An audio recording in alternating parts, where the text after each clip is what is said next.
Okay, so we've moved on to the Mirus stand at Aviation Interiors Expo here in Hamburg. I'm joined by Kevin Crowder, who is the new product development manager for Mirus. Kevin, thanks for inviting us onto the stand today. No problem. Good morning. Let's start by where we are at the moment. We're sitting on some of your products out front of the stand. Tell me what these seats are, your Kestrel seats. Absolutely, yeah. We're sat on Kestrel at the moment. I'm sure you're very comfortable, are you not? It's very nice. Yes. We're pitched at the front here at 28, so we'll be able to see the living space of Kestrel, the additional leg room, and also the distance from your head to the seat back and front. Yeah. that's what living space is all about, feeling not claustrophobic. And that's what the USP of this seat is all about, yes, is absolutely. it? Yeah. And this is obviously a product that's out there, it's flying around. I mean, Well, we've got our customer that we announced a couple of weeks ago now. Yeah. Okay. EasyJet. Yeah. We have that here. Yeah. This is the seat they'll be taking. So slightly different colour than they're taking, but more this orange, is I suspect. Yeah. There's a little bit of orange on there. Yeah. Okay. So you've also got other products in behind us, which we'll go and have a look at in a minute. So just give us an overview of the kind of innovation that Mirus is demonstrating here at the show this year.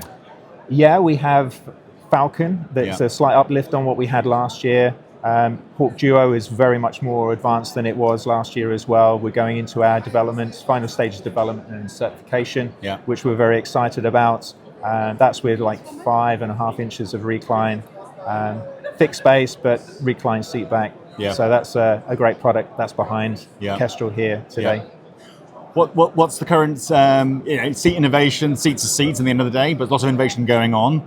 What are the key trends in seat innovation at the minute you're seeing? I think it's customer features that are actually on the seat. So I have a PED system that's really pretty cool that I think we can go and have a look at and demonstrate to you. Okay. And they're those options that just uplift that customer experience that our airlines are looking for. Yeah. So it's quite subtle changes, but nuanced, but important for the customer experience. It is, absolutely. Yeah. Features on there, whether it's cup holders or phone holders, whatever it is, it just makes that experience more enhanced. Yeah. Right. Let's delve in. There's some product behind us, behind the closed doors. So let's go and have a look at that. Let's do that. Yeah.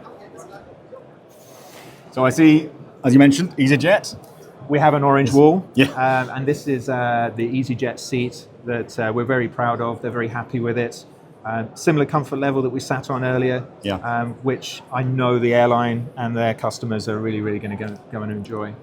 So this has been developed in partnership with EasyJet, has it? What sort of input do they have into the design process? Styling, the material. We've done comfort workshops with them as well. Extensive pressure mapping, right? Because it's all about customer experience and making sure that they're comfortable for that flight. It might be a short flight, but there's no need to be uncomfortable in that duration, which is something that I think is part of our DNA as well. Making sure we can customize that comfort for our end users. Yeah. Okay. Thank you. Let's move on. So this is your Falcon seat. Talk us through this. Yes, so we had this last year. We've got a fabric cover on again. So this is a twin aisle product. We've got a 6-way headrest on here as well, which is proprietary to us. We also have the Panasonic Strova IFE. And this is a 7-inch recline with an articulated seat pan. Yep. Okay. So this is pitched at 31 inches. Very, very comfortable.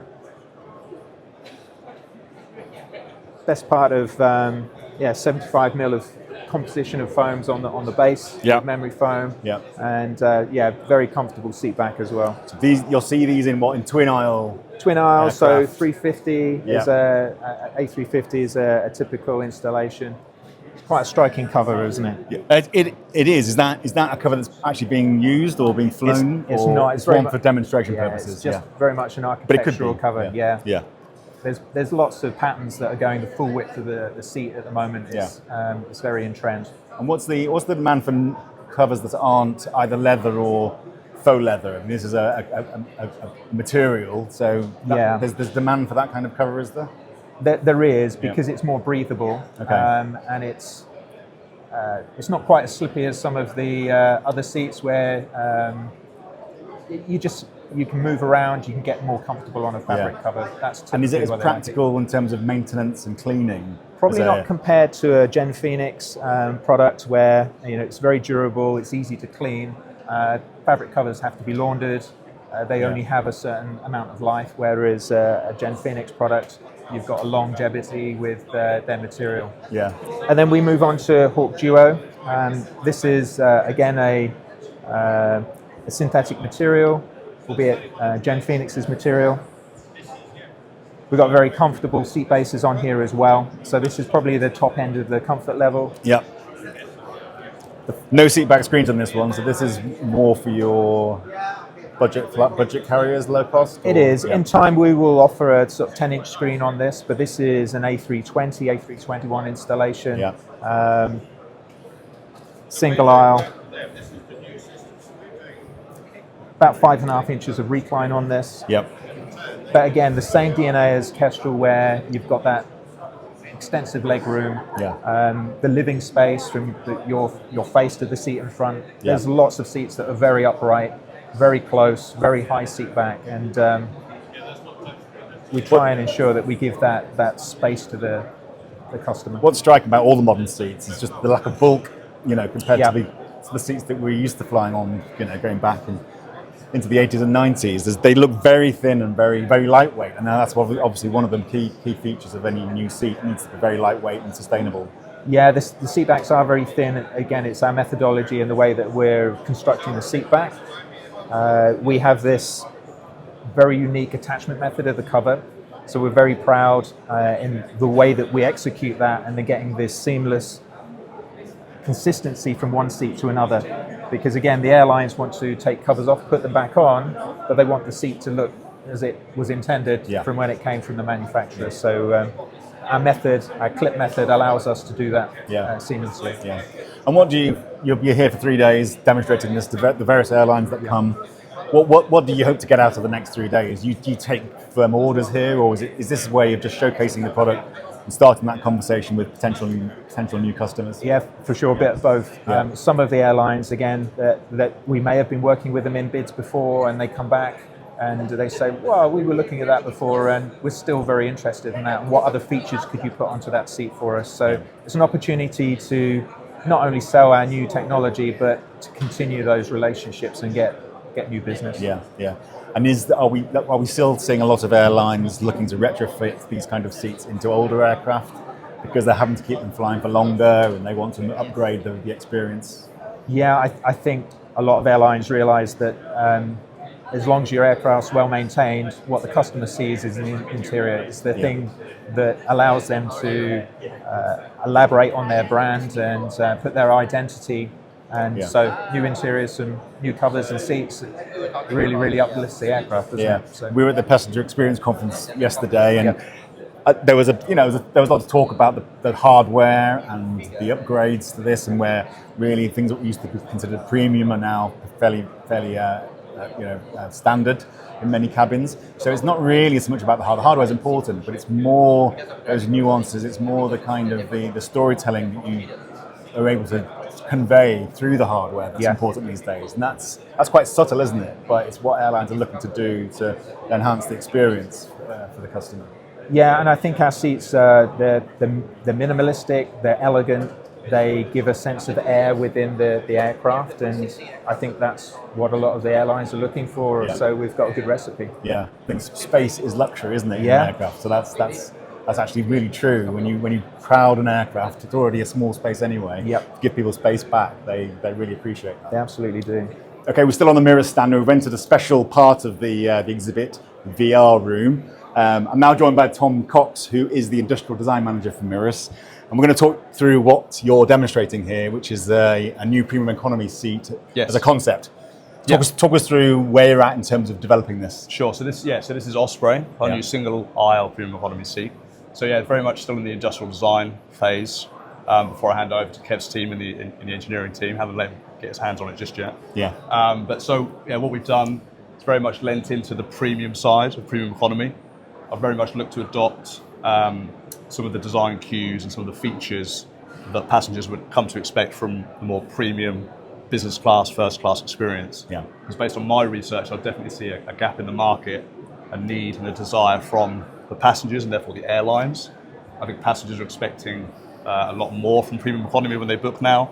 And so I really look to adopt some of those cues, for example, dedicated kind of phone storage, and charging, and some of the space and the kind of living experience that passengers want. We came and experienced the VR last year, but this year it's been upgraded from last year's. In what sense has it been upgraded then? So 3 main areas. So we've so engineering has started to take a look at it and looked at some of the areas that I've conceived, just to obviously ensure that I don't go too far down the wrong road. And obviously what we show, we want to ensure that can actually be achieved.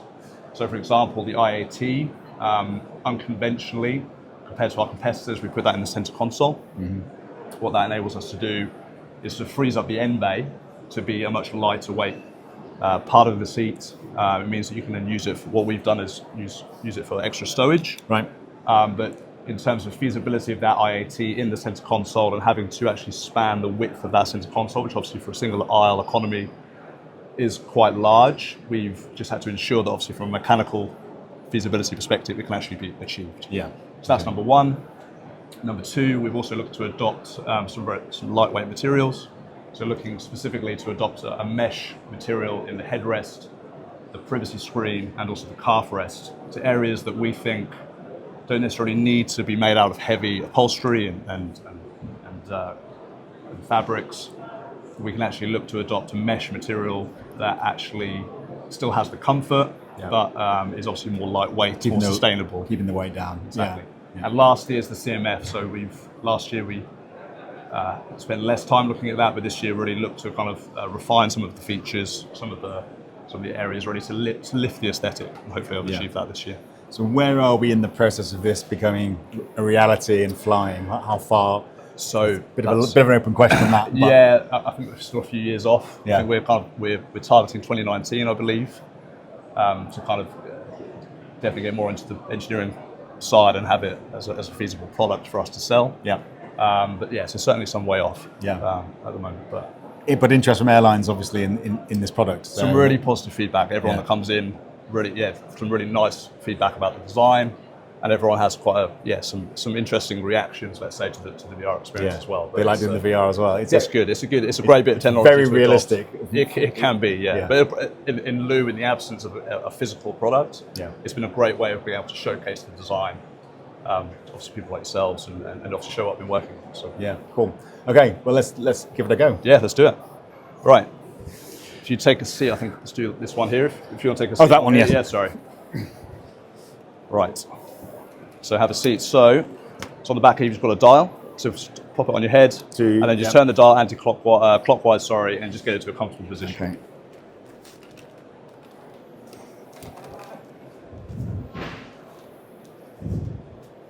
You can see that dial just at the back there. Oh, where's the dial? Yeah, it's kind of integrated. There we go. Turn that clockwise. Maybe do it slightly tighter than you think. It just helps with the legibility of the text. If you just get that a little bit tighter. There we go. You can also tilt the headset forward and back, but just get that to a nice, comfortable position. Yeah. Does that feel okay? Yes. Yeah. Perfect. I can see that now. Okay, so you're currently in the augmented reality mode.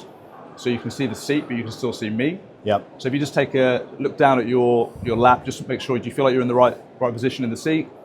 Yes. So it feels like it's in the right place? Great. So when you're ready, if you use your index finger and you just slowly press the tutorial button just on the IFE screen in front of you, and a short tutorial video will play. Just press a little bit further forward, just you'll see a little white loading. There we go. If you pull the ped table just a little bit lower down, might just be it's not fully deployed. There we go. And now you let go of the tablet. Okay. There we go. Okay. So very simple ped table there. Yeah. For your tablets, for your phones. Behind that we've got the integrated pocket again in the mesh fabric. Obviously for your smaller items. To your right hand side you'll see some glowing buttons. So we've got 3 buttons there. The first of which on the left hand side is your calf rest. So just hold that. There we go. Expertly done. So again, your lightweight mesh calf rest deploying from underneath. And then if you press the other button nearest you, that's the IAT. So you'll see your armrests come up, and that will automatically come up for the purposes of the VR. So that's the IAT that I mentioned that from an engineering standpoint, we've done a bit more work on to ensure the feasibility. If you grab the bar at the front, you should be able to push that forward and back, just for a bit of flexibility there. Yeah. Profiled in a way that hopefully we should be able to refine that. You may allow the passenger to get in and out with the table deployed, perhaps. If you then lift the pink bar to your right-hand side, that table then should stow back. So underneath that, you have your dedicated phone storage shelf with integrated charging, wireless charging. You've then got lots of stowage below that, to exemplified with the headphones and the bottle stowage. Unfortunately, you can't put those on. Yeah. We've got the integrated cocktail table as well, shown with the whiskey glass. Yes. Okay. Again, make a fist with that, you should be able to pick that up. Not sure if it tastes any nice. And then if you select the menu button on the top right-hand side of the screen, what you can do is you can go back into augmented reality mode, you can replay the tutorial, or if you press one of the colorways, now you can see us again. You don't want to do that. I'd go back into VR. Back into the virtual world. It's much more aesthetically pleasing. And then you can select, so I've chosen a few different colorways here just to look at, kind of highlight some of the features, just to see what the kind of the customizable areas are. A more darker palette. I'd say I'm probably a fan of my favorite one is probably the last one. If you click that one on the right, more of an automotive theme, a bit brighter. Yeah. You've got the darker interiors. For the primary CMF, I've actually chosen a much lighter interiors for the linings of the stowage areas, because it means you can then actually see the items you've got in there, rather than kind of leaving any items before you leave. You can also go into night mode. So if you click on the moon, there we go. Click on that, it will just go dark for a second. If you just keep your finger there, try that one more time. There we go. Just go dark.